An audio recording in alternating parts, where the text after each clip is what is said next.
hadirat Tuhan, anak boleh duduk. Yang bertugas mari maju ke depan, layani saudara-saudara kita terus dalam hadirat Tuhan pada malam hari ini.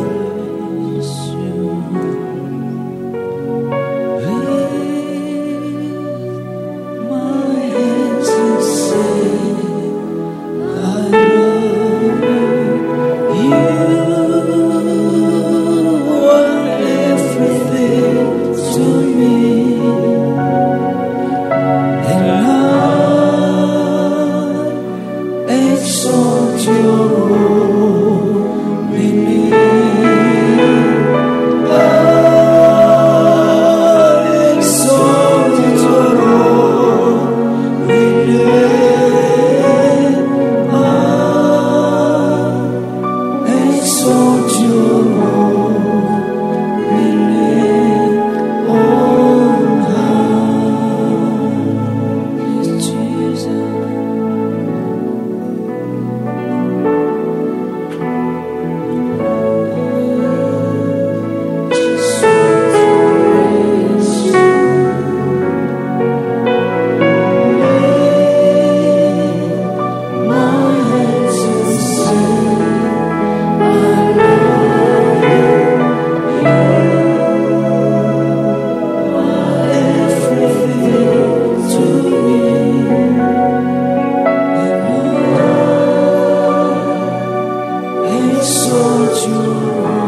Apakah ada yang mau ambil bagian dalam perjamuan dan belum dilayani? Tolong lambaikan tangan kalau saudara belum dilayani. Sudah semua? Mari terima dengan pengertian saudara. Bukan sebagai kebiasaan. Dengan kita terima ini, salah satu hal yang dia mau berkata, engkau adalah milikku selama-lamanya. Dan Tuhan yang jamin hidup kita sampai dalam kekekalan. Siapa yang bersyukur kita punya Tuhan Yesus dalam kehidupan kita. Mari akan angkat roti ini bersama-sama. Terima kasih Tuhan, terima kasih. Terima kasih Tuhan, terima kasih. Dia berkata, inilah tubuhku yang dipecahkan bagimu. Dan dia berkata, makanlah.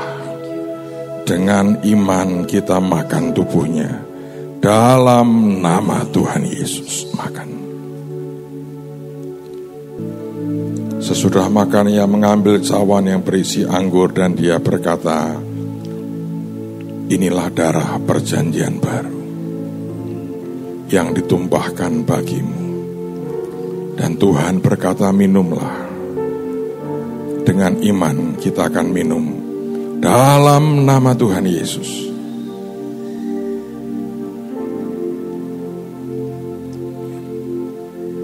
Angkat tanganmu lagi di hadapan Tuhan. Jesus, thanks a million.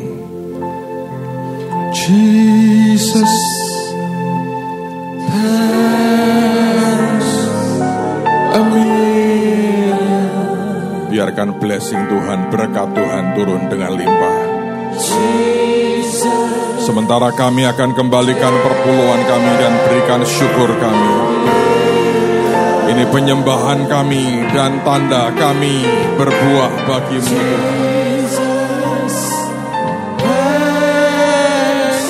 Amin. Ucap syukur sementara blessingnya Tuhan turun buat kita.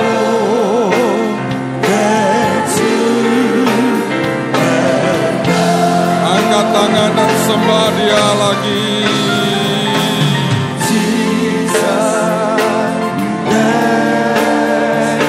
Thanks a million.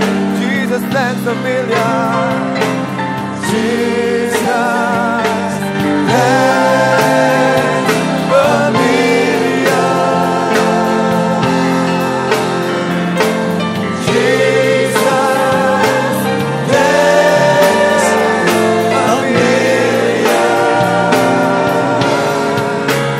For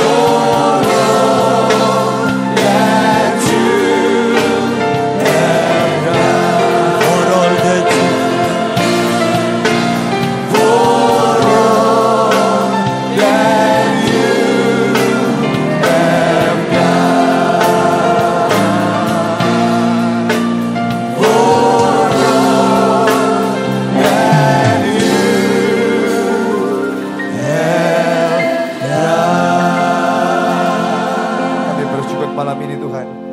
bawa korban kami dengan ucapan syukur dalam nama Tuhan Yesus. Amin. Silakan duduk. Satu pengumuman, hari Sabtu 12 Oktober jam 5 sore ada gabungan kebaktian youth dan dewasa muda. Dan ada Bapak Paulus Bambang dari Astra Group akan mengisi acara buat hari Sabtu ini. Jadi hari Sabtu ini tanggal 12 di tempat ini jam 5 sore ada pertemuan dengan Bapak Paulus Bambang dari Astra Group. Jadi anak-anak dewasa muda dan anak youth bisa kumpul dalam kebaktian kita. Tuhan Yesus berkati. Mari kita bawa korban kita. Mari saudara kita angkat tangan sama-sama doa buat korban kita pada sore hari ini. Bapak di surga, terima kasih buat sore hari ini Tuhan. Kami bawa perpuluhan kami dan korban syukur kami kepadamu. Tuhan menguduskan, memberkati setiap korban kami dalam nama Yesus. Berkati dan melipat gandakannya. Biar kami akan memberi makan bangsa-bangsa Tuhan. Terima kasih buat hari ini Tuhan, kami berdoa kau memberkati kami. Banyak angkat kami menjadi kepala dan bukan ekor. Kami terus naik dan tidak pernah turun. Kami berikan kepinjaman dan tidak meminjam. Kami diberkati dan jadi berkat bagi banyak bangsa. Kami akan pulang dengan tempat ini. Kiranya berkat kasih dari Allah Bapa, anugerah dalam Tuhan Yesus Kristus, persekutuan dan kehidupan dalam Roh Kudus tinggal dalam hidup kita semua. Mulai malam ini sampai selama-lamanya. Yang terima berkat sama-sama katakan amin. Selamat malam, Tuhan berkati.